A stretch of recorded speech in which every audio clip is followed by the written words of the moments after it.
In Vail, Colorado, the nation's busiest ski resort was hit today by a fire. Arson is suspected. You may have heard of the Earth Liberation Front. The Attorney General himself says it's a domestic terrorist organization. The FBI says it is one of the most dangerous groups in the country.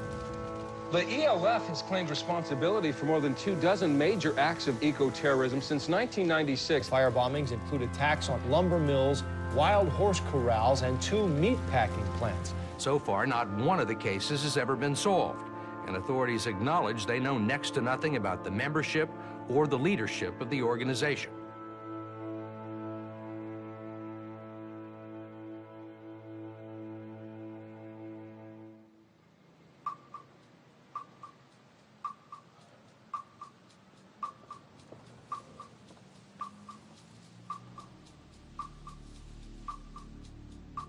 On December 7th, 2005, 4 federal agents entered my wife's office and arrested one of her employees, Daniel McGowan. It was part of a nationwide roundup that eventually netted 14 members of the radical environmental group, the Earth Liberation Front. In all, their trail of destruction resulted in millions of dollars of property damage. Today's indictment is a significant step in bringing these terrorists to justice. Weeks after his arrest, Daniel's sister put up everything she owned for bail, and he was placed on house arrest in her apartment to wait for trial.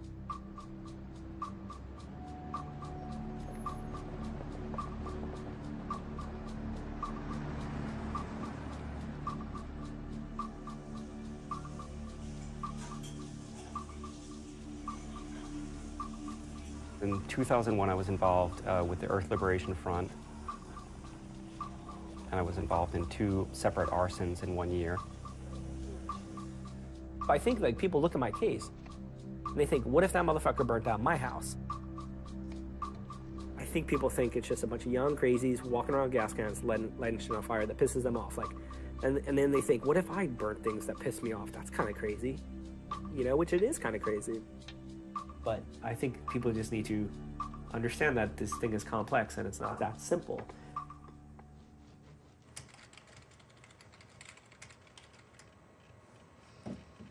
It's hideous to be called a terrorist.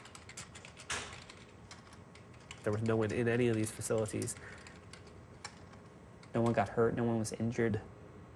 And yet, I'm facing life plus 335 years. I split my time between talking to my lawyers. I do a lot of research on my case. You know, all my legal documents. DVDs and CDs of video and photos, audio tapes. Hi, this is Daniel McGowan. I know that my lawyer sent you the brief that is being filed with the court today, but it's basically about... As Daniel is preparing for trial, the government is putting pressure on him and his co-defendants to take a deal. Either they plead guilty and testify against each other, or go to trial and risk life in prison. I told my lawyers at our first meeting, don't ever bring up cooperation as a tactic. We're never gonna cooperate. You don't have that card in your back pocket. Don't bring it up. All the people in this group have had conversations back in the day about this. Like, you know, you get arrested, just don't say a word. Just get a lawyer and like, we'll, you know, join up and we'll see what happens. Okay, thanks, Andrea. I'll talk to you soon. Bye.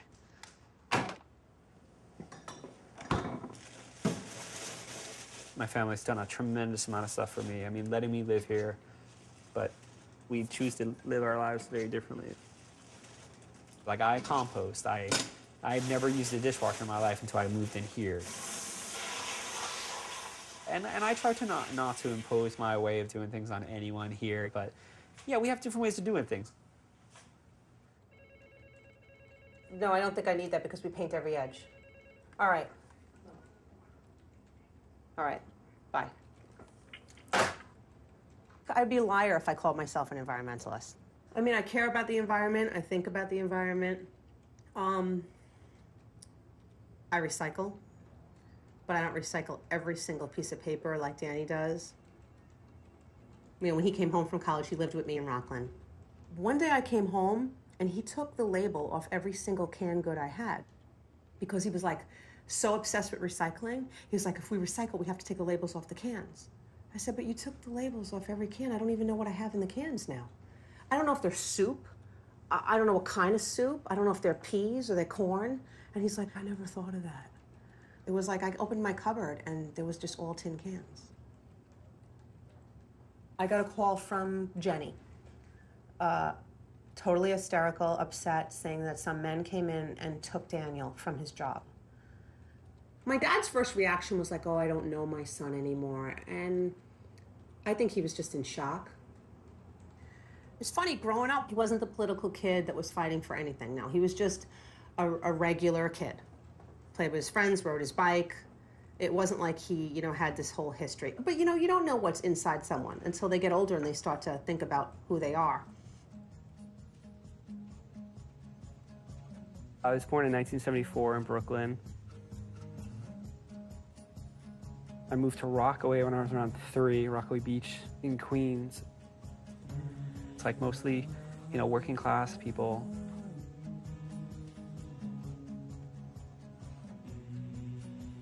My dad was a cop in the New York Police Department. I went to high school at a place called Christ the King, Catholic high school. And I was a track runner, and, you know, I got scholarships and stuff like that. And then when I got to college, I was like, oh, I guess I'll major in business because that's practical. When I graduated, I got a job at a massive public relations company called Burson Marsteller.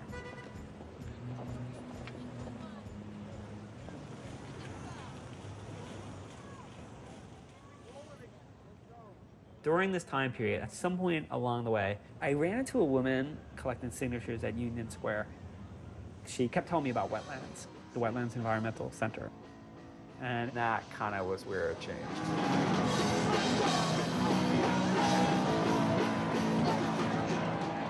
It was basically, the idea was it was a bar that had live shows, but the profits would go to running an environmental center. So I went to this meeting, and they played these films that blew my mind.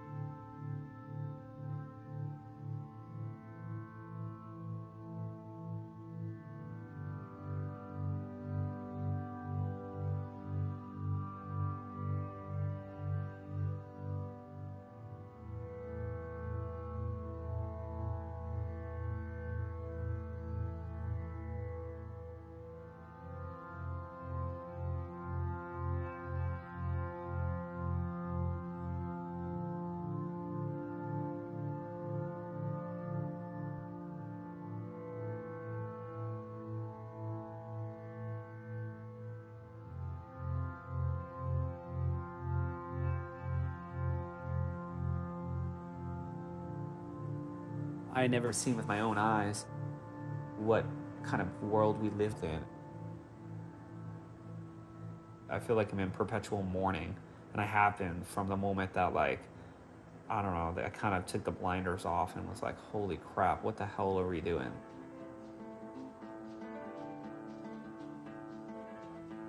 And I got involved pretty much instantly. I protested constantly.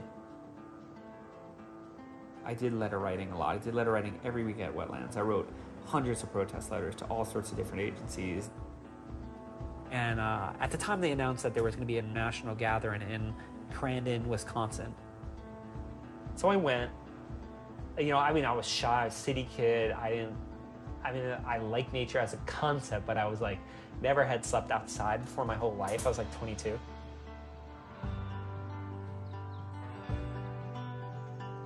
It was like different than anything I have ever seen. We went swimming in like a creek. We were like going out on logs and jumping off. We were skinny dipping. I mean, all this stuff was new. You know, traditionally at the end of the rendezvous, they have a big action. And we went to town and had a protest at the mine office. And I actually ended up being arrested. And it was really eye-opening, you know, to kind of learn about this different world and this like environmental resistance movement.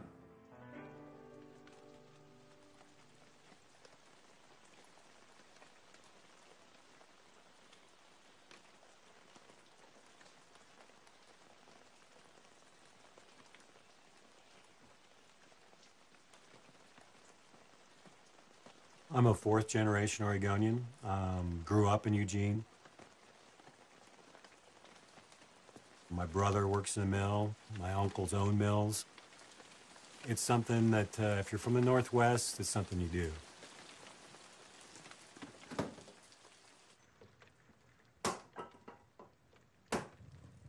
I think I met Daniel here in Eugene.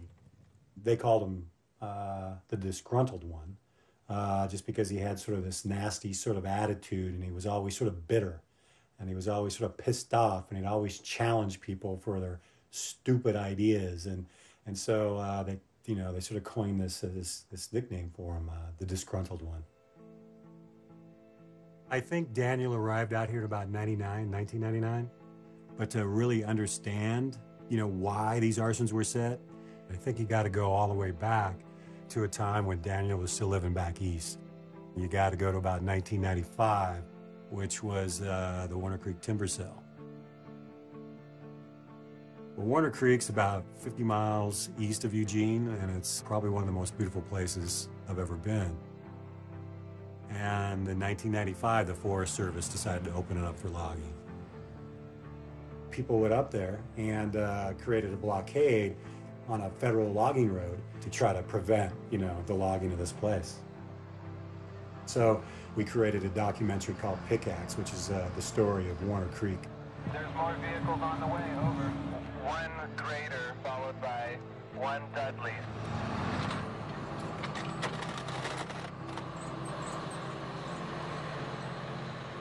We don't think you guys have the right to take a protected forest teeming with life, bid it and log it. For a long time, people were fighting the Forest Service through like holding signs, letter writing, sort of a hippie type approach to protest. But there was this new kind of protest that was becoming popular. People would call it sabotage or monkey wrenching. They would glue locks, they'd pull up survey stakes. They would maybe put sugar and gas tanks at bulldozers. At Warner Creek, just a simple little blockade turned into an all-out assault on the only way in to that forest. Protesters dug a series of trenches to keep logging trucks from getting to the forest. And then they built the wall. It looked like an old fort from the Wild Wild West, and it had a drawbridge, and it was really a cool blockade. We're drawing a line in the sand, and you can't come in here and destroy this place. And they stayed up there for about a year.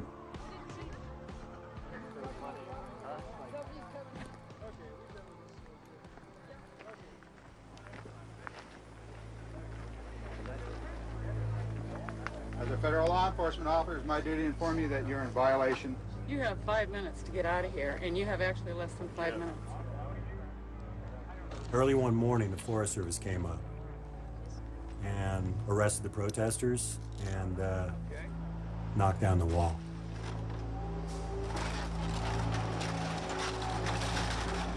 That created a lot of bitterness toward the Forest Service. And soon after, things began to escalate.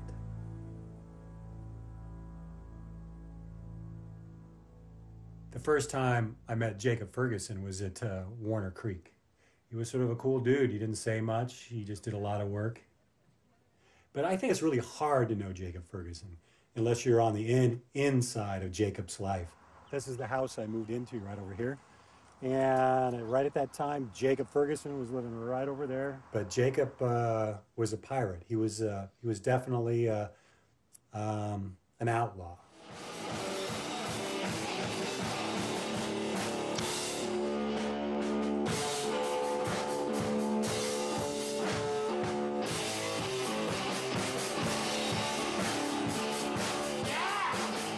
He tried to play a bad boy image, and he did it well, because I think he really was one. After Warner Creek, I think he really felt that the Forest Service was getting away with stuff. I think most of America feels the U.S. Forest Service's job is to protect the forest. But the Forest Service is a part of the Department of Agriculture. And the Department of Agriculture looks upon these forests as crops. The U.S. Forest Service's real job is to provide trees for these timber companies so they can cut these trees from our national forests. They were cutting down these massive old-growth trees, up to 750, even 1,000 years old, that were just massive.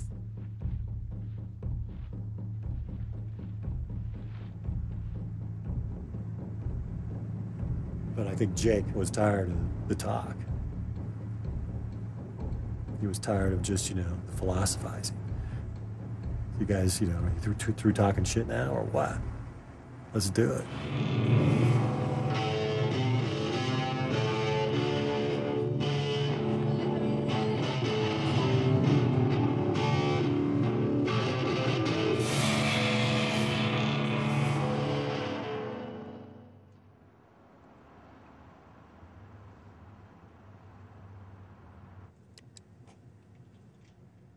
This investigation was the largest domestic terrorism case in the history of the United States. And the very first ELF action that occurred in the United States occurred at 2 ranger stations in the District of Orion. Mainstream, legitimate environmental activists were absolutely shocked and disgusted with the fire. And they saw the burning of the Oak Ridge Ranger Station as a public relations disaster. In the months after the ranger station fires, there was a split within the environmental movement.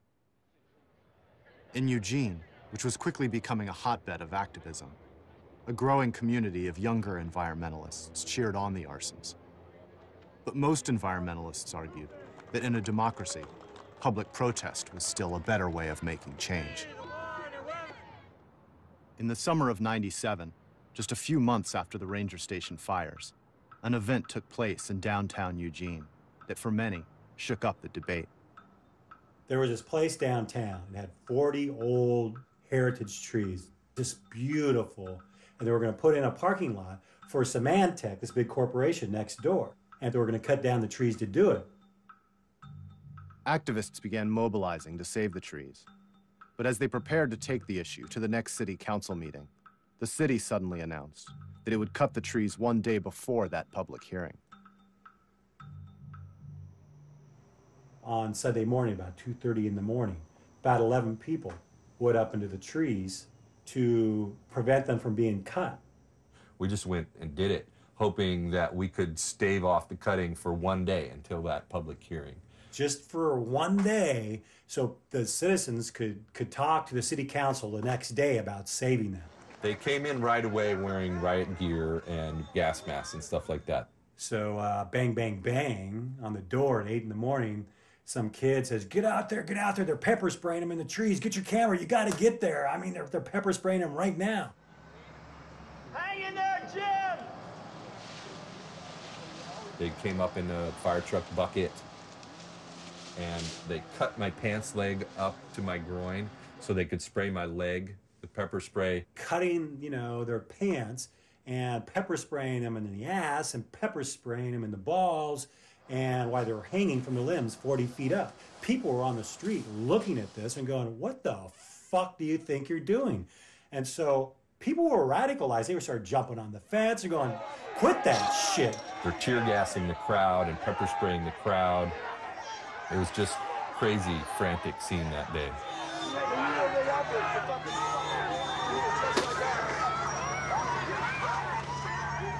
And they used about 12 to 15 cans on Flynn, and he stayed up for, I think, about 6 or 7 hours, man.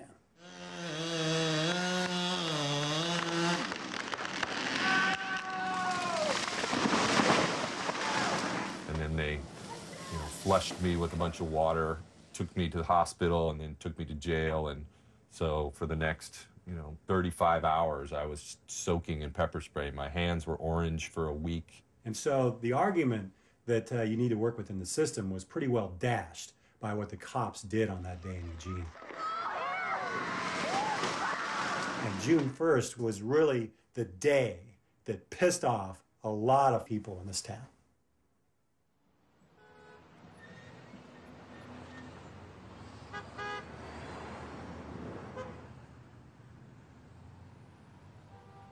I remember reading about it.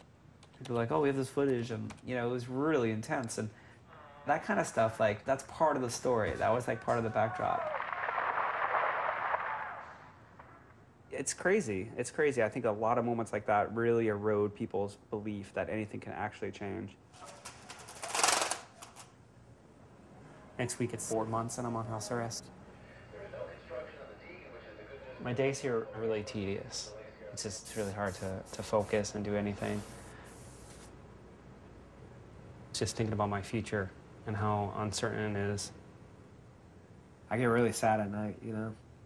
I prefer to sleep straight through so I don't have those moments, but I have them almost every night, so.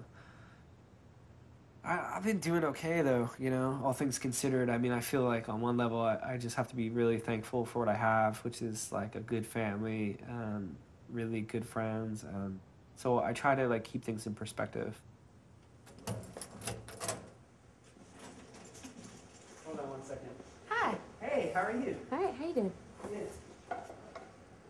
Daniel was living with his girlfriend when he was arrested, and she's moved into his sister's apartment to be with him. You know, people are all different, and some other people, if they were in my position, they might have been totally, like, questioning everything. But it's not me. I think that he feels the dread every single day. It definitely removes some of the life from his personality.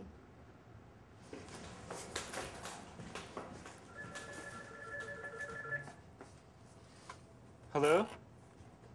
Hey, what's up? How are you? Wait. So wait, I'm sorry. He's cooperating to the full extent?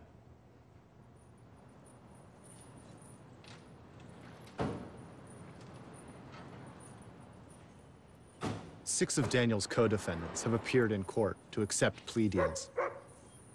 In exchange for reduced sentences, they've agreed to testify in the government's case against the remaining defendants.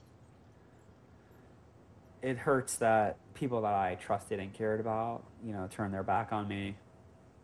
To be a cooperating witness, it's something other people can do. I'm just not going to do it because I just have to live with myself, and I'm not going to be that person and start spewing out crap just to like get myself out of a situation that's not very pleasant. So.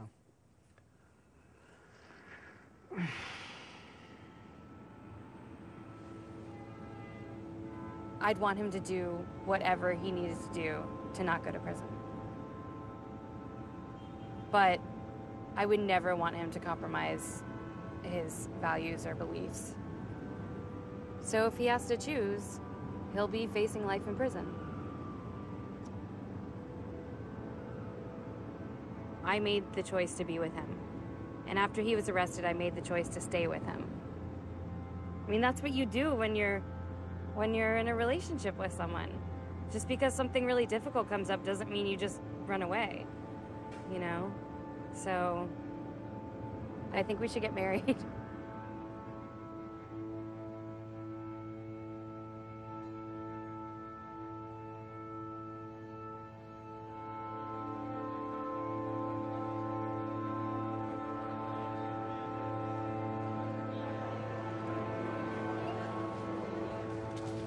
Daniel, I've seen you with Jenny, and you're wonderful with her. You're good for each other, you got great chemistry, and I know you both. Congratulations. This kid faces 335 years plus life in prison. And he's getting married. I want to kind of grab the positive and think that this is going to work out in the end. Everything's going to be okay. And, you know, there's nothing to stress about, but there is.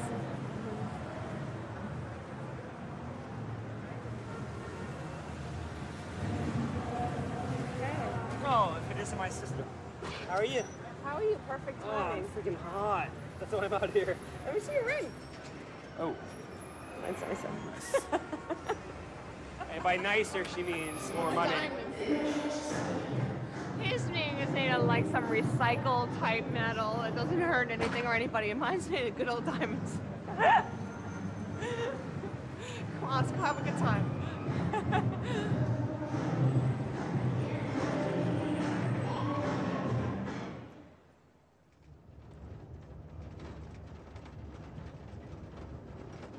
It's easy to discount the environmental movement as a bunch of wackos and hippies and arsonists. But it's not like that. There are businessmen and you know, moms and dads and scientists and loggers themselves. There are people from every walk of life that get involved in this. I've spent several years of my life doing logging in the woods. I come with a little different perspective than a lot of the, you know, the environmental crowd or the, you know, the logging crowd. I've got a little of both in me. I'm okay with cutting down trees. I just don't have an issue with it. But I'm not okay with cutting them all down. The industry tends to call the environmentalists radical. The reality is that 95% of the standing native forests in the United States have been cut down. It's not radical to try and save the last 5%. What's radical is logging 95%. This is radical. Well, this is a piece of a big old tree. This tree probably sprouted just about the time Columbus sailed the ocean blue. It looks about 500 years old, somewhere in there. You know, the suckers, if they could talk, probably say have been pretty boring up until about 75 years ago when all hell broke loose out here on the ridge, and they started cutting them down. Most of them are gone now, so we won't be seeing any of these for at least another 500 years, and that's if we leave them alone. These are amazing old trees.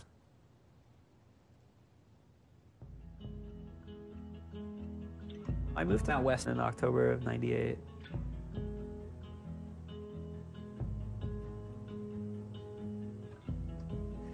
I got out to Northern California. I had never seen trees like that before. It had a really profound impact on me. I was already quite radicalized, but I couldn't believe the fact that people accepted what was going on. I have memories of like for the first time seeing log trucks, you know, and being like, whoa. You saw the mills, or you go into the forest and you stumble upon a clear cut. Like, it just blew me away. Just the arrogance of it.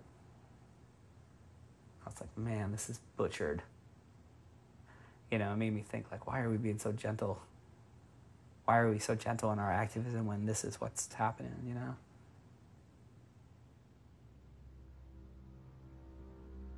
After the ranger station fires, Jake Ferguson and members of the fledgling ELF set their sights on new targets.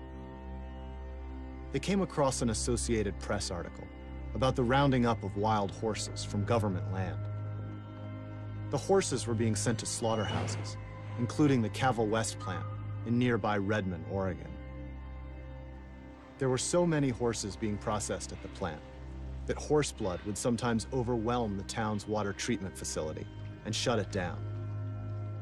And for 10 years, people from the area had tried and failed to stop the plant.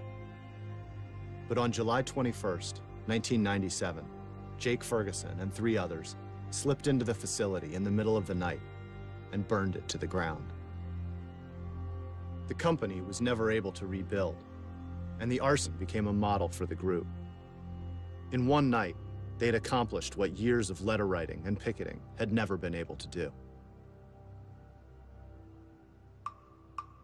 They expanded and took on new targets.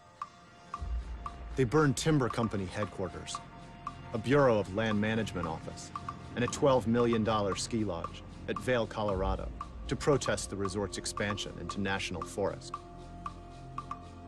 An ELF press office was opened by activists who did not know the identities of the ELF members.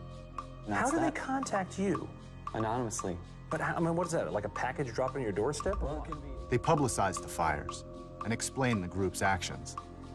When a building burns down, they have to do a news story about it. That's why the Earth Liberation Front burnt down the building in the first place, to get exposure. We were there to help explain why that building burnt down, what it was doing in the first place that was angering people so much. A lot of what the Earth Liberation Front did was considered economic sabotage. These corporations exist to make money.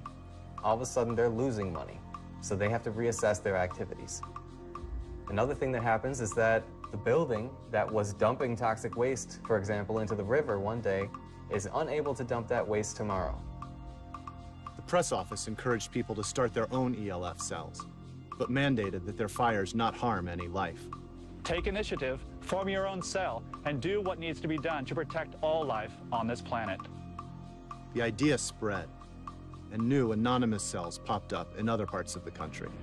The Earth Liberation Front is turning up the heat again, igniting devastating blazes all across the country. A biology lab at the University of Minnesota. Bloomington, Indiana. New York's Long Island. Now some say ELF is in New England.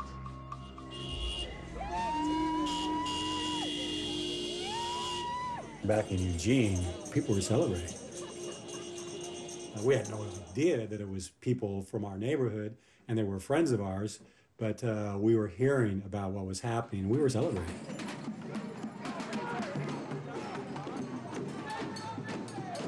I don't think it was just the ELF that started ratcheting things up. I think activists all over the Northwest were also kicking it up a notch. They thought there was a possibility of really making things change. Just have to work at it a little harder and be a little more radical.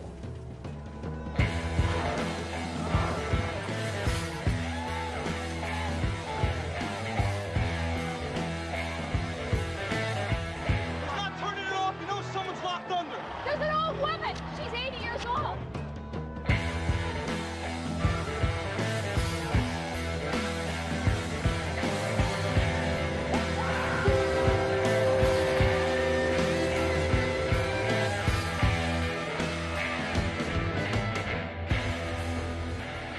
There was a sort of progression of radicalism that happened in Eugene.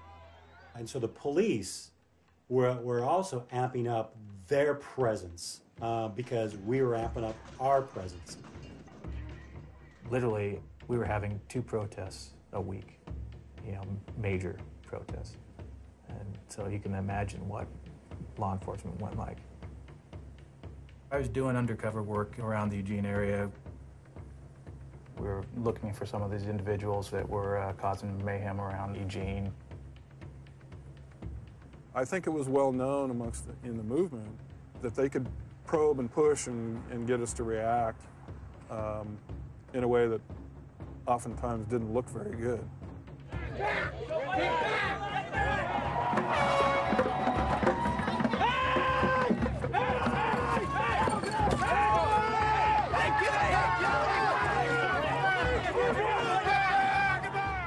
But we were getting rocks and bottles and that kind of thing, fire thrown at us, that just hadn't happened before.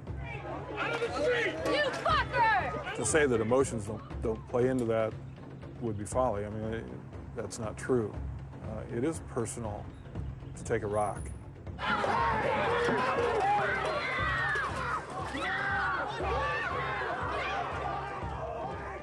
And people's views got hardened and more radicalized from what the police were doing to them within Eugene or other campaigns that were going on around the Northwest. Are you going to release? Why are you doing this to us? Okay, are you going to release? Who's going to release? Go ahead.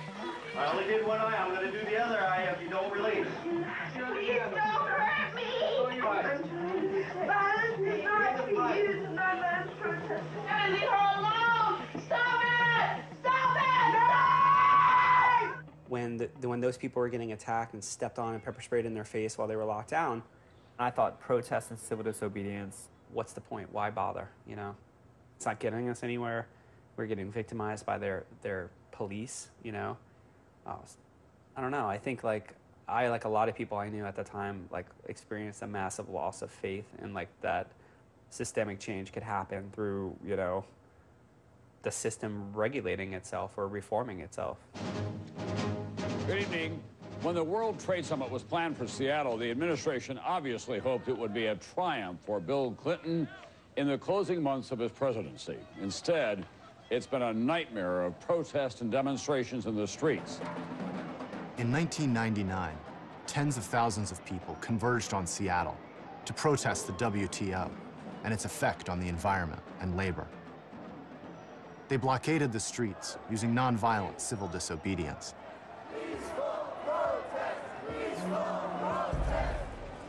The police responded with force to clear the streets. If you do not move, you will be the subject of pain. I'm touching you, shooting poison!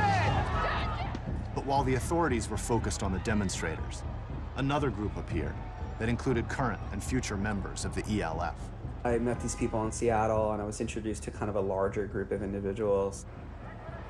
Here we are in our black clothes. You know, downtown Seattle is just full of corporations that are wreaking devastation and destruction on the planet, and people were just like, okay, let's do it. These businesses, they're not going to bow to people dancing in the streets. They're not going to bow to people dressed as, you know, giant sea turtles or so on. They care about one thing. They care about capital. And unless we put a dent in their pocket, what good is it? How are we going to do that? How are you going to put a dent in their pocket? Hopefully by causing property damage.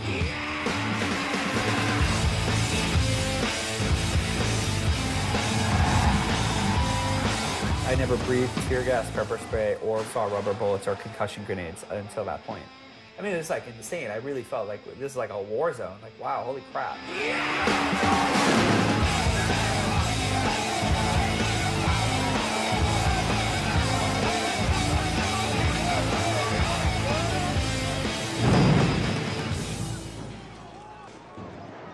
It felt good to take out my rage on these corporate windows because they had caused so much destruction in my mind. It created, obviously, a huge conversation and dialogue and fight. This is not what the protest was about. People worked hard for their property. Vandalism is vandalism. Destruction is destruction, whether it's of lives or property. It's not acceptable. What do you think of the Boston Tea Party? I thought it was wonderful. Ah, thank you. Thank you. 50 cents, read all about it. I think people have a very Pollyanna viewpoint of social change. No real social change has happened without pressure, without force, without, some would say, intimidating governments and corporations into changing their behavior.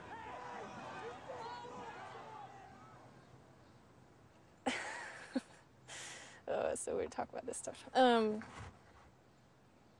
I took part in the Black Bloc at WTO, and the goal of the Black Bloc was to just send a message, an anti-capitalist message, that consumer America is destroying the world and destroying the planet. And that was the first time we met a lot of other people that ended up being involved in the arsons.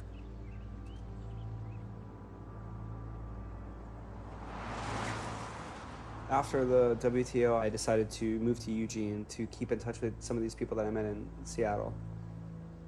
And I started becoming a really different person. Daniel was very involved in the issues and ideas surrounding Eugene. He was very social.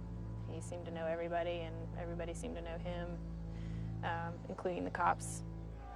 Daniel was kind of known as a leader around the area.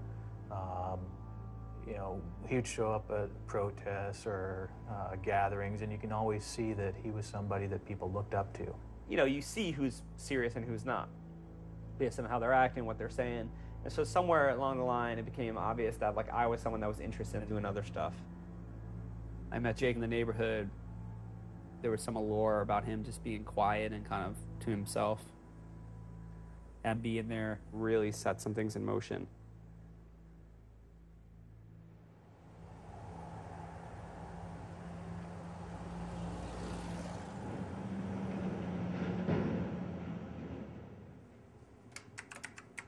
The more radical environmental community have, in my opinion, a misconception about this industry and what we do.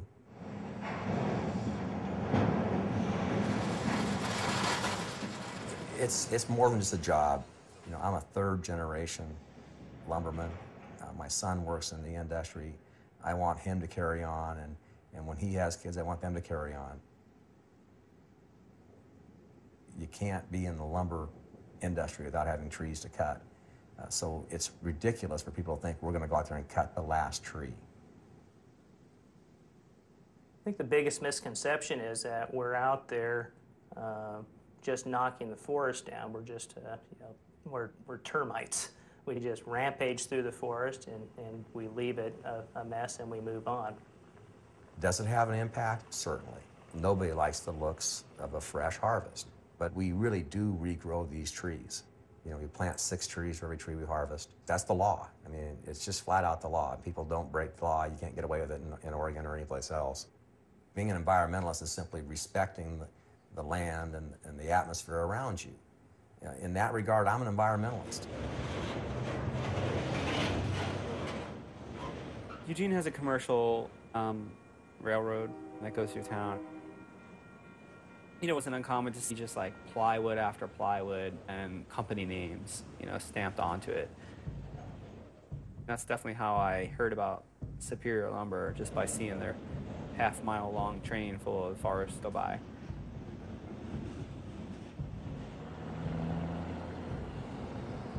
They were logging old growth, logging just massive trees and out of areas that had previously been pretty inaccessible.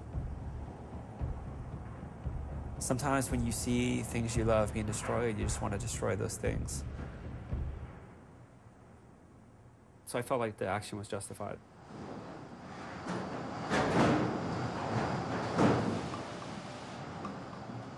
We were quite surprised that we had been targeted. I believe I was invited to participate in Superior Lumber by Meyerhoff to be a lookout along with Suzanne. But I met Jacob and Kevin right before the action, Kevin Tubbs. They got together some weeks before, did a surveillance of it. It was in an isolated area. There was no viable security there. They figured out where they should place the devices. They came back and prepared the devices.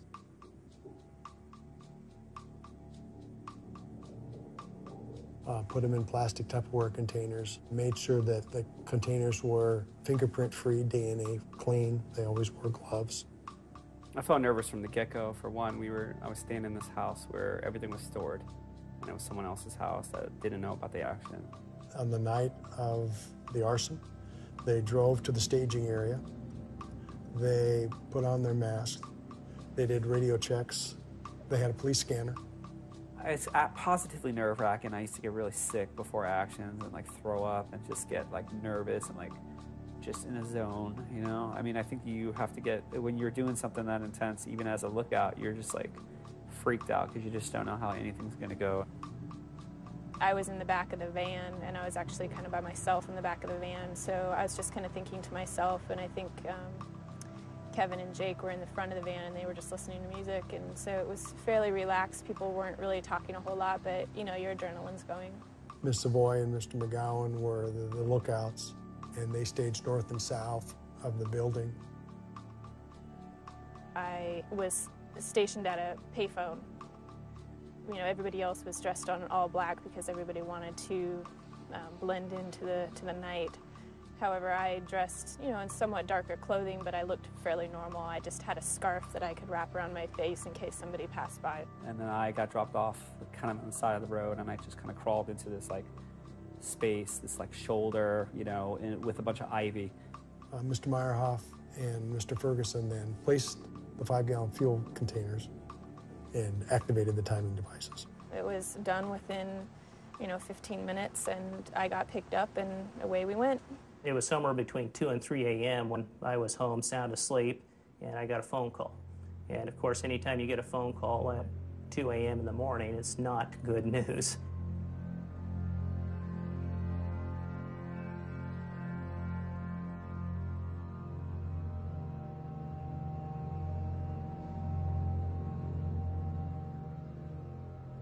It turned the office into just a fiery oven. I mean, I don't know how hot it got in here, but we had keyboards that were, I mean, you couldn't tell one key from the other. They were just melted together.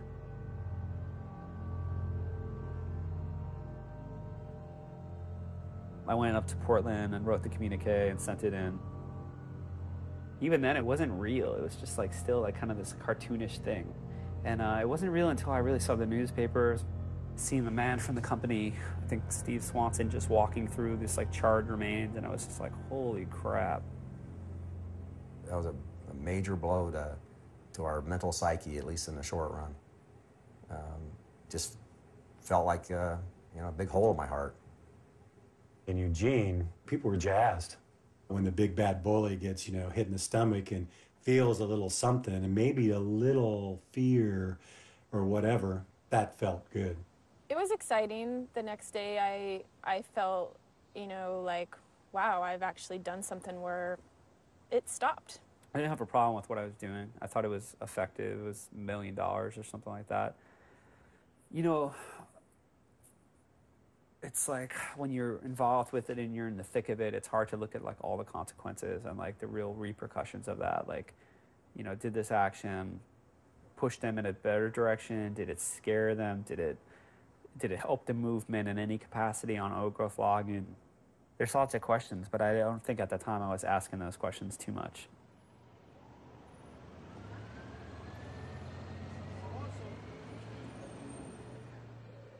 Yeah. Totally. All right, well, that's great. I guess I'll see you in a little bit. Okay, bye.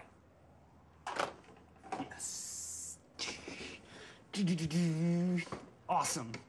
All right, this is great. I'm off the system. I am off house arrest, technically, right now. Hey, I'm off. Sweet. 7 months and 2 days. With 7 months of good behavior, Daniel's lawyers have convinced the government that he's not a flight risk. What do you think about that? I think I'm gonna stay in tonight. No, I'm joking. Are you kidding me? I don't care how tired I am. We're doing something.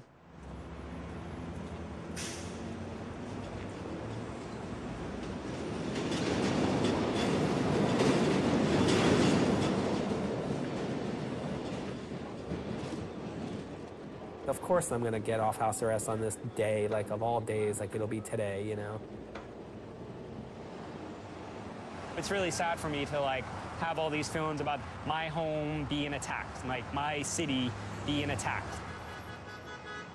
I mean, when I tell people that like I'm accused of being a terrorist, like whether it's eco or domestic in front of it or if it's just straight terrorist, like it's ludicrous to me. It's like surreal, and most people that know me are like, what?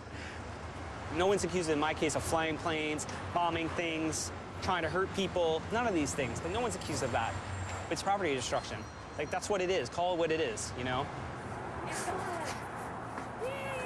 Look naked, right? I did it. How you doing? How you doing? Look at my freak-ass ankle. I actually ran a little bit because I wanted to feel like what it was like to run. I'm so tired. My feet hurt, my legs hurt, I just had a knee pain. It was horrible.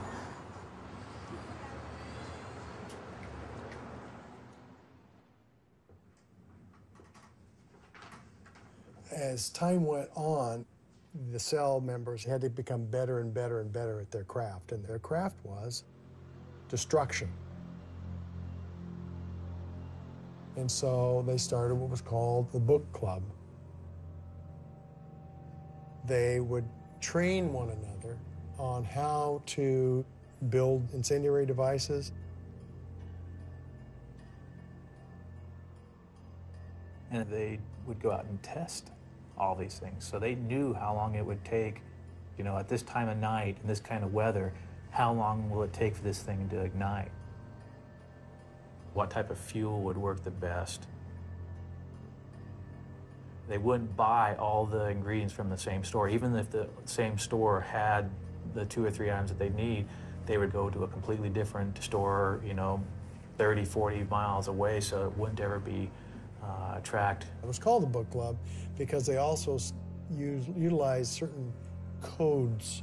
At the meeting, they were told this is the book we'll be using, and then you'd have to use your book that would associate what page number, what line number, what word number, and that's how you would decode the message to tell you where to go. Some of the members of the book club then were more well-versed in computer sciences, and they brought in PGP encryption and showed the other members how to do that. There was a lot of like having good covers for why you're leaving town, why you're not leaving, you know, where you're going, having really good stories that made sense, that were consistent, that you told everyone, your job, your family, everything. Not dressing like activists per se. We didn't really look like what you think we would look like. I mean, if you saw people walking down the street, you would never think, that's the ALF. It made a lot of sense of why there wasn't any evidence, why they weren't caught sooner. They were really good at what they did. In May of 2001, members of the ELF launched an attack against 2 sites at once, a first for the organization. The first target was an office at the University of Washington, where a scientist was doing genetic research on trees with a grant from the timber industry. The second target was the Jefferson Poplar Tree Farm, where the group believed that genetically engineered trees were being developed for paper production. In the previous arson, Daniel had been a lookout, but this time he took a much more active role. They rented a motel room. They set up a tent inside the motel room. They put on painter suits, triple thick gloves. They made the devices. One team went to University of Washington, and the other team traveled down to Claxonine, Oregon, to Jefferson Poplar Farms. Claxonine is a really small town. We're desperately trying to avoid a traffic stop because it's just like we're pretty much screwed if we got stopped.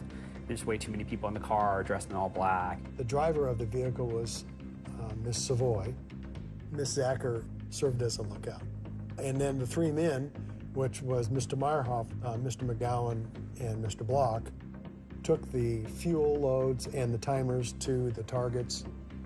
We checked that no one's there, like climb around, look around, no one's in there. We've been there previous, no one's there. The cleaning lady's there like much earlier.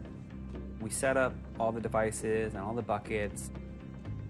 They put little tubs full of fuel underneath the vehicles, and they put soaked rags, and they'd run the rags from vehicle to vehicle to vehicle. And the towel just goes and it goes and it goes and it goes, and it's tied together as sheets, and it's an absolute mess. They were careful to take the trucks with the fuel tanks, fill the beds of the vehicles with fuel.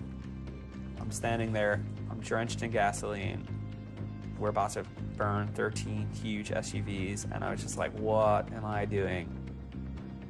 But we take spray paint.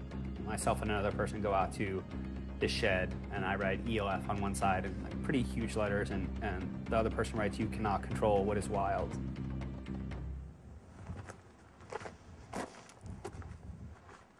There's the E, L, and F.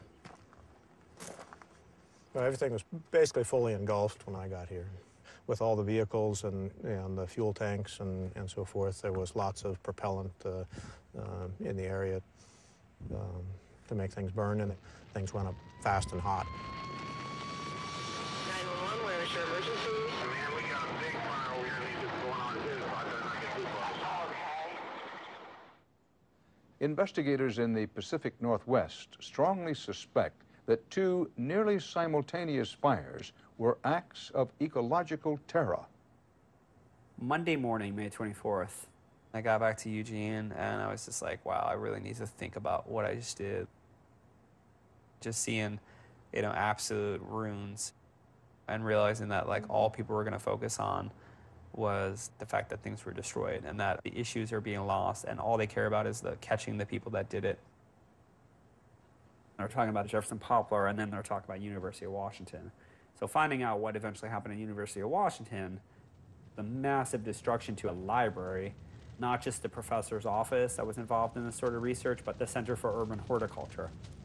I was like, this is too much, too fast, too big. What am I doing? Not only had the fire at the University of Washington gotten out of control, they also discovered that the Jefferson Poplar arson was based on faulty information.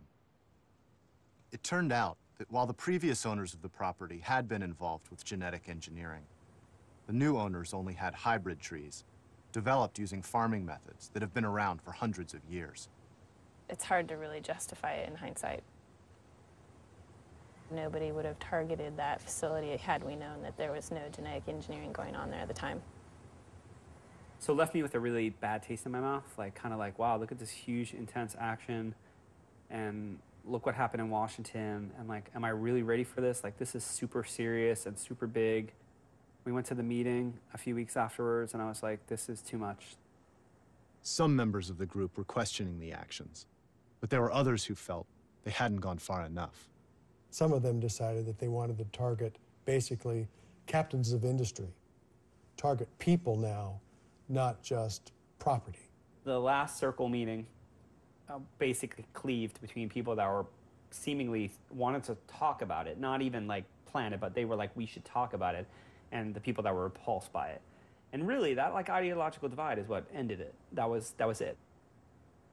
What people were discussing with my experiences of the arson, it made my mind kind of like spin. It's things like this that like led me to think like this is futile. Like there's got to be better ways of addressing what's going on in the world than just burning things down. As the ELF cell was dissolving, the larger activist community in Eugene was splintering as well. I think people were self-righteous. I think people thought they knew they had the answer, weren't willing to listen to other points of view because their view was more radical in that point of view. All those things came into play, I think, to help narrow the amount of people that were connected within the movement to the point where it just went poof, doesn't exist anymore. That's one really sad thing about, about a lot of social movements, but, I think ours especially, because we all are so critical of the world and of the way people live in the world and how they interact with the natural world, that we sometimes are extremely critical on each other, and that is definitely part of our downfall as a movement.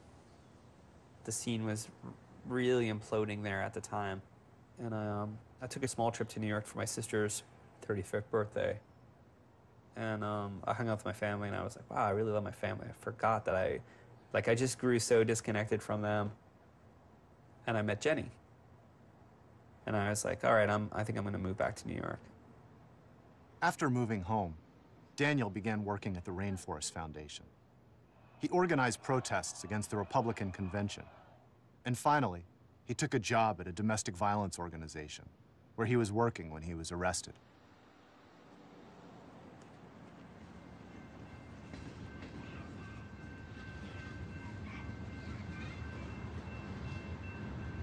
The ELF fires in the Northwest had stopped, but the government continued to work on the case.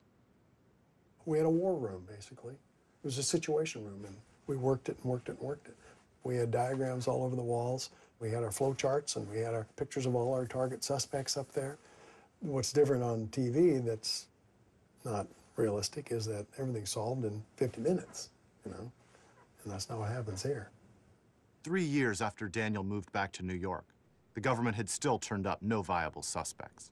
We came together and decided that we would take a cold case approach on one arson to see if we can turn any suspects in that particular arson. And the arson we chose was one that occurred in the city of Eugene, and it was the Joe Romania Truck Center arson, wherein which 35 SUVs were burned to the ground.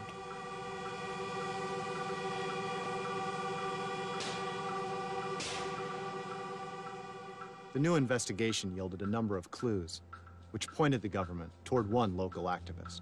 The night of Romania, Jake Ferguson was accused of stealing a truck, which was kind of interesting. The truck would be needed for something like what occurred.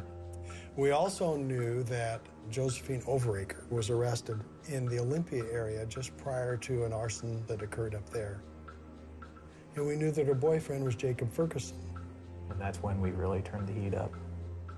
With Jake now on their radar, they began following him everywhere, asking people about him, and bringing his friends in for questioning before grand juries. You start seeing cars following you and cars with guys sitting outside where you're staying, and it was really scary, to think that they were kind of on the right track, and that they're just kind of like right there behind you. And he's also a drug user, and so that adds paranoia. They know, they're coming for me. And of course, in Jake's case, some of it was true where when he did turn around, there were law enforcement following him. So lightning was striking all around him. And with that in mind, we gave him an out. We called him into the United States Attorney's office. We were in a conference room there. And then we explained to him quite simply that we knew what his situation was. They told him they knew he was a heroin addict and that he'd lied to an investigator, which was a felony. And then they bluffed. Despite a lack of hard evidence, they led him to believe that they could tie him to the ELF arsons. We never told Jake Ferguson or his lawyer what we knew or didn't know. You never do that. Could we have really put him away for a long time at that point? Probably not. They told him that the arsons carried a life sentence, but if he became an informant, they'd let him walk away from his crimes. I described to him, tried to paint an image of him walking through the forest on a road some sunny summer afternoon, hand in hand with the sun, instead of looking at his son through bulletproof glass. And he thought about it. And at that particular point in time, then, he and his lawyer excused themselves and left and said, well, we'll get back to you in a day or so. You know, he grew up with his dad in prison, and he saw how bad that life was. He didn't want to spend the rest of his life in prison and have his son, you know, never see his dad. 20 minutes later, I get a call from downstairs, and Mr. Ferguson and his lawyer want to come out and talk to us. And so they came up and they said, we would like to consider cooperation. What do we need to do? So that was, when we found out that he was willing to cooperate, that was one of the best days I've ever had. So he started listing off all the things that he had information about. And that basically was every arson in the District of Oregon, arsons in Washington State, arsons in Wyoming, arsons in Colorado, California. We did not know the scope of what he had knowledge of. So that's when the investigation really kind of broke open. The team immediately grew from 12 or 13 to 40 to 300 agents. After debriefing Jake about the 14 fires he'd been involved in, the government had a problem. They knew that a heroin addict with a pentagram tattoo on his head would not make a persuasive witness in court, and so they needed corroborating evidence.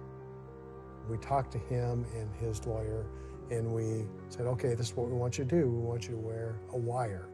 They hid a recording device in the liner of his baseball cap, and over the course of a year, they flew him all over the country, where they arranged for him to accidentally bump into his old friends and get them to reminisce about the old days. He walked into an animal rights conference I was at in Washington Heights at Holyrood Church. It was bizarre to see him. I mean, he was bloated and kind of fat and just looked really different. He was talkative, which was weird because I always remembered him as a really quiet guy, but he was talkative.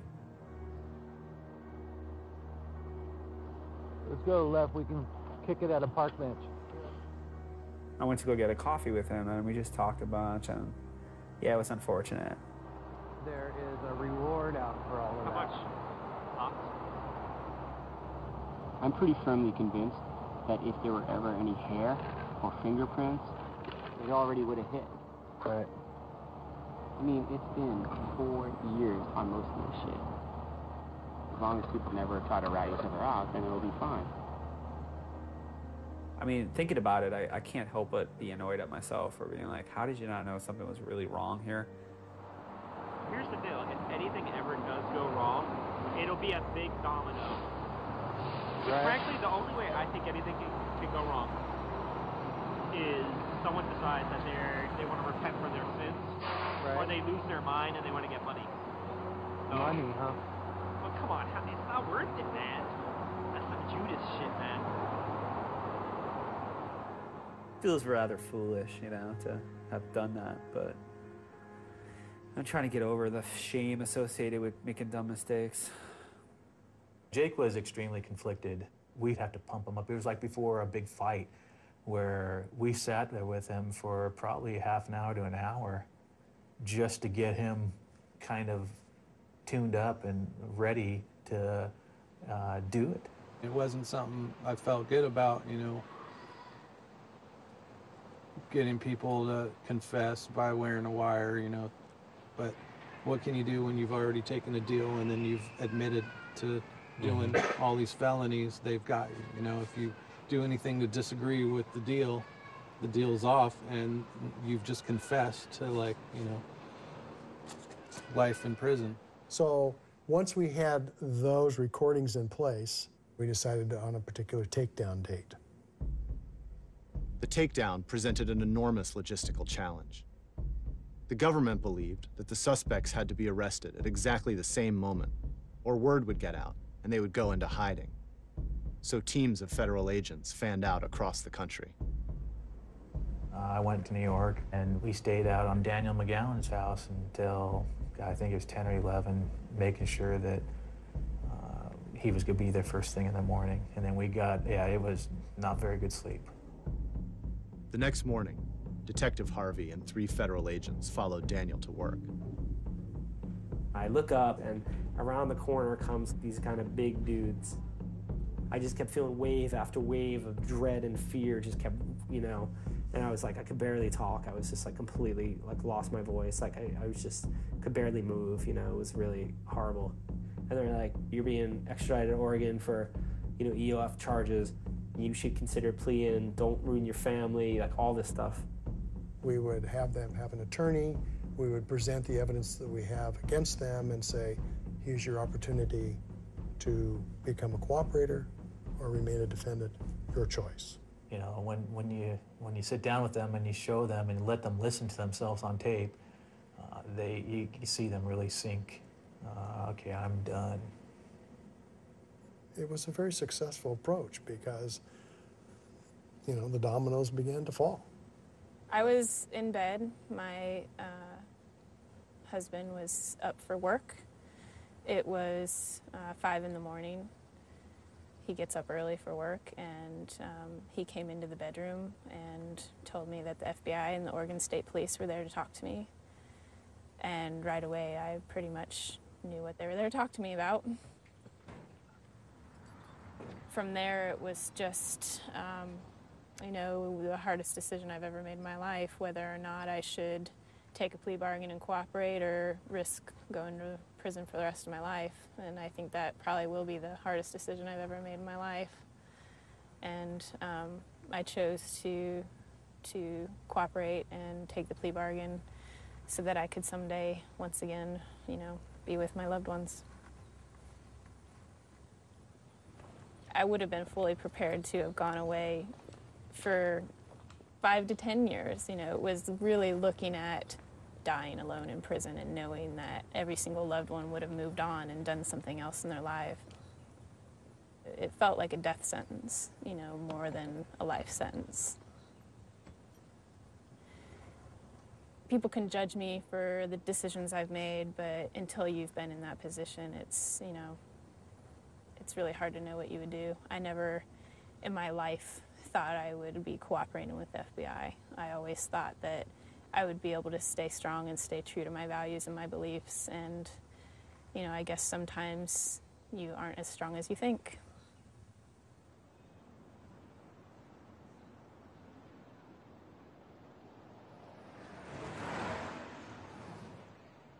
So, I don't know if you're on, but can we talk off camera for a second? Daniel's lawyers have negotiated a plea bargain. While most of his co-defendants have agreed to testify against each other, Daniel and 3 others have held out for different terms. They'll have to take responsibility for the arsons, but will not be forced to give information about others if they accept the deal.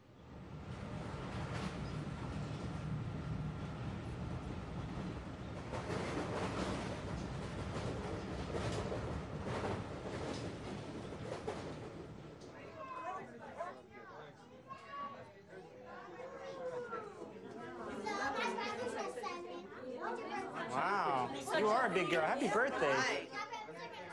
Everything has this overshadowing. This is the last of holidays. This is the last birthday party. This last everything.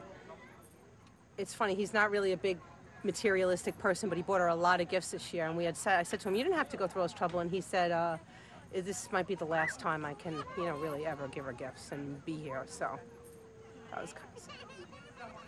I don't know. He's got some serious decisions to make. and they suck. No matter what you choose, they suck.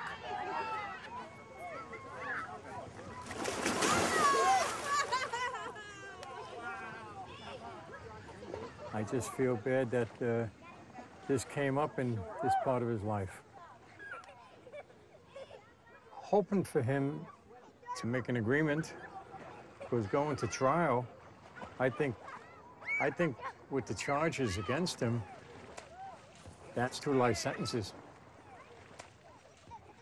I don't believe in his philosophies, but he's my son, and I love him.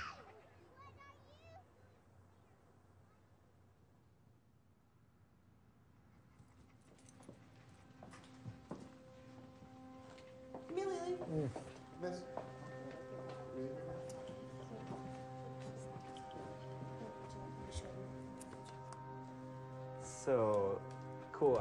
Thanks for everyone for coming. I know it's. We want a pace behind us.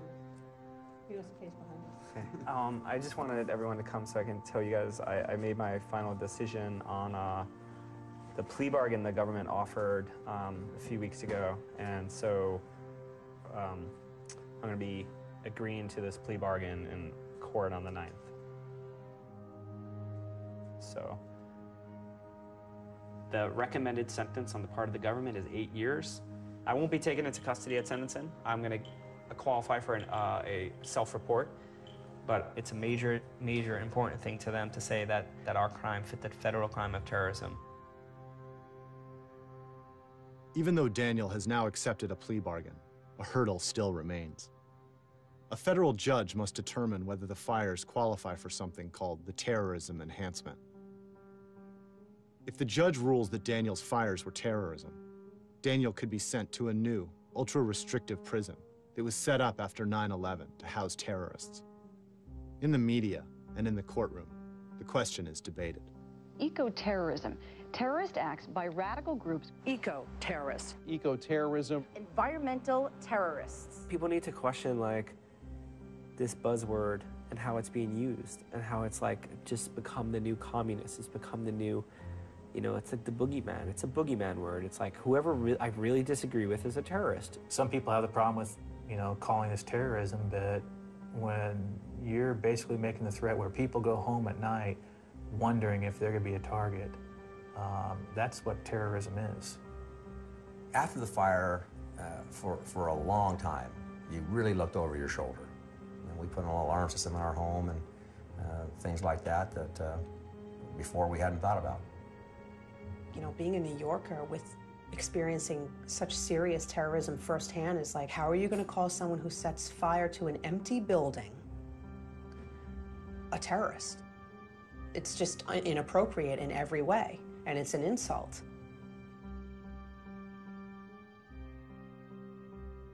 The word terrorism to me is about killing humans. It's about ending innocent life. And that is the antithesis of what these people did. Concern for life was a very big part of the plan and implementation of these actions, and is why no one was ever harmed or injured in them. 1,200 incidents are being accredited to the ELF and ALF in this country, and not a single injury or death. Those statistics don't happen by accident. Terrorist acts under the definition in the law can vary all over the board. There's no requirement for purposes of terrorism that you physically endanger another person's life. I mean, you don't have to be Bonnie and Clyde to be a bank robber, and you don't have to be Al-Qaeda to be a terrorist. I don't think these people are terrorists. I think the people and the agencies and the industry that they're fighting are the true terrorists. When you got big timber companies coming into the Northwest, clear-cutting old-growth forest, big oil companies with their big oil spills that cost billions and billions and billions of dollars. You don't see the FBI raiding these executives' homes or anything like that. They aren't being threatened with life in prison. All they really do is just pay a fine and move on to the next quarter. The old adage that, you know, one man's terrorist is another man's freedom fighter, it's true. You know, if you agree with their motives, wow. they're a hero. They're not a terrorist at all. If you disagree with their motives, then they're a terrorist. That's tough, okay? That's why it's a whole lot cleaner to deal with crimes. Crime, non-crime, okay? I'm good with that. I can do that. Arson is a crime. Good, I can do that. You know, is it terrorism? We'll find out.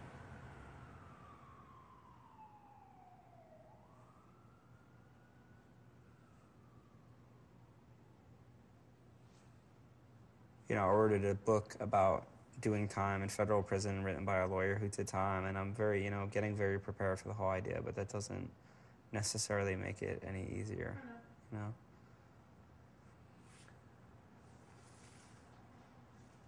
You know, you're not alone even though you're in there by yourself. I know.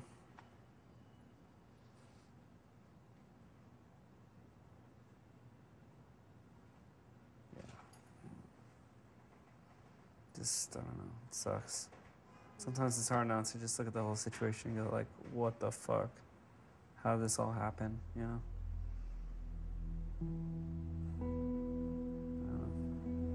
The situation with the environment, it's not getting better, it's getting worse.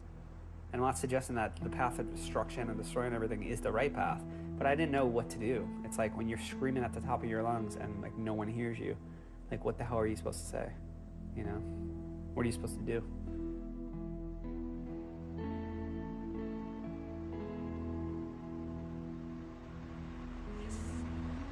Going to the courthouse?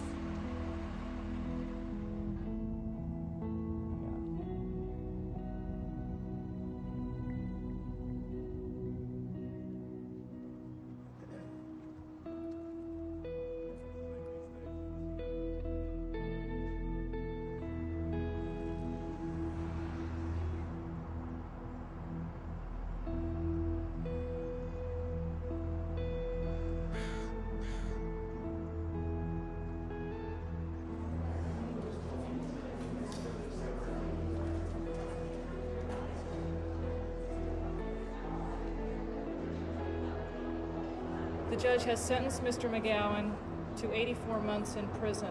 That's 7 years. The court also imposed the terrorism enhancement. He's been branded as a terrorist in the media. He will be listed as a successful government terror prosecution for the rest of his life.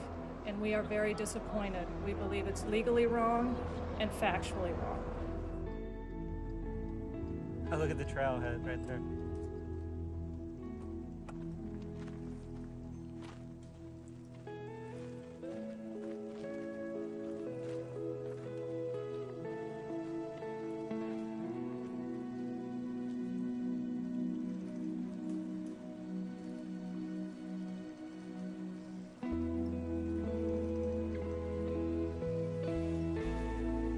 Oh my God, it fell from there.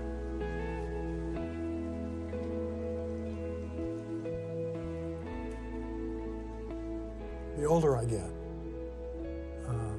the more circumspect I become.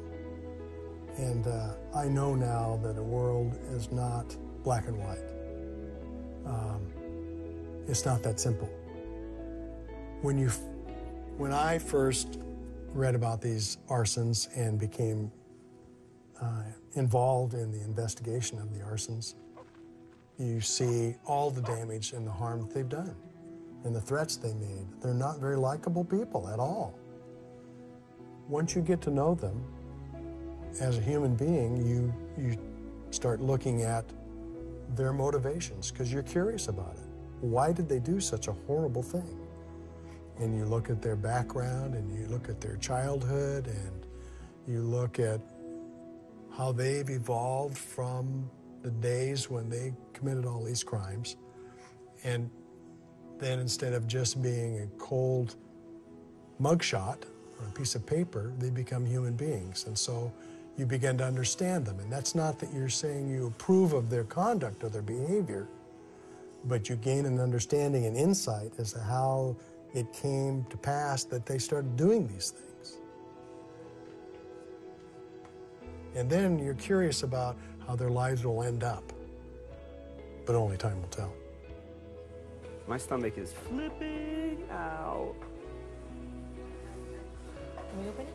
No, I got it. You sure? I got to be independent. Okay. You're not going to be there to advise me on stuff.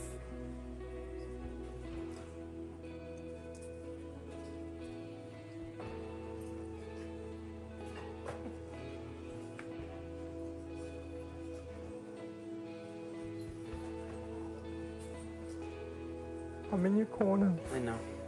Thanks, Pop. See you. Thanks for everything. I'll see you later.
Take us down an all apart cherry tree. Lay us out on the table.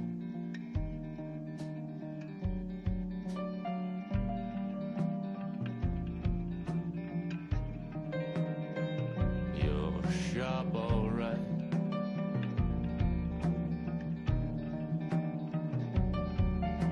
But no one is asking, so leave it alone. Leave it alone. Can we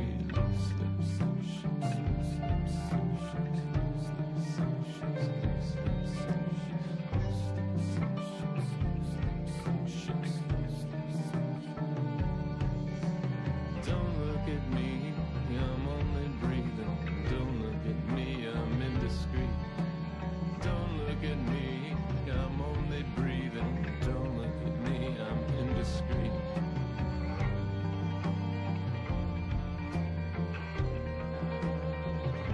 Can we show a little discipline? Can we show a little discipline? Can we?